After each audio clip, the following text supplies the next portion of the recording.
Let's talk about giving instructions, something that all of us do with our athletes every day. The number one thing when giving instructions is to make sure that your instructions are verbal and visual. What I mean by that is as I'm explaining the technique for a lift, whatever it happens to be that I'm giving instructions for, as I'm verbally doing it, ideally, I want to demonstrate it myself, or I want to choose a volunteer that's going to model it for me. Now, when you choose a volunteer, you have a decision to make. There's two ends of the spectrum. You can take someone who's very skilled and who's going to give a great visual representation of everything that you're saying, or you can be strategic and choose someone that if you don't use them as a model, you're going to need to spend some extra time training them once they're released to do their lift. So obviously, if I choose the individual that's a strong technical lifter, as I'm giving the instructions, I'm going to need to do very little modification to ensure that they're giving a great visual for the rest of the group of the verbal instructions that I'm giving.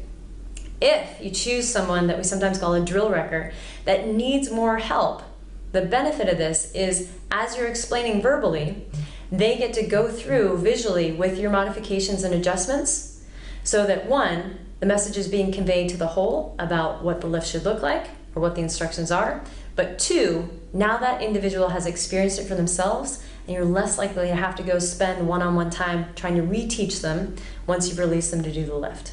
So verbal and visual. If possible, it also helps in the visual component to have your key points written down, whether they're on their weight sheet or somewhere on the workout for the day or the training for the day. Write down the key points that you want to make sure that they keep in mind. Technique number 2, I'm going to recommend, if you don't already, using the Socratic method of teaching. What I mean by that is as we give instructions, we want to ask our athletes to repeat back to us what they heard. So we're checking for clarity as we give our instructions to make sure that they've heard and clearly understood what it is that we're asking them. So I might explain my instructions and then say, so how many lifts are we going to do in each set? Or how many reps are we doing in each set? And then what % are we loading for today's purposes? And then at the end of the training, I might say, okay, what time do we need to be here tomorrow? And what are 3 foods? Tell me, James, again, what are 3 foods that are great to eat after you weigh in? Anything that you want to make sure that they know, go ahead and ask them a question about after you've instructed them so that they can mirror it back to you verbally.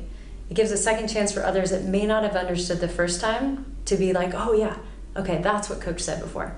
So check for clarity, do so using the Socratic method. Technique number 3, anytime you give instructions, it benefits you to tell them what you want instead of what you don't want. We call this rephrasing in the positive. Oftentimes I'll hear coaches say, and it doesn't mean this, and I don't want you to do this. Instead, replace those negatives with what you do want to see. The reason being, when we tell people what we want instead of what we don't want, we're much more likely to see the behavior that we're looking for. So instead of saying, don't let your legs splay out, or don't max load, say, make sure you're lifting at 80% of your max, or make sure to keep your knees in mind and their positioning as you're executing this lift. So rephrase in the positive, tell your athletes what you want to see instead of what you don't want you to see, and you're much more likely to get the result that you're looking for. That's it for this section. We'll move on to the next one.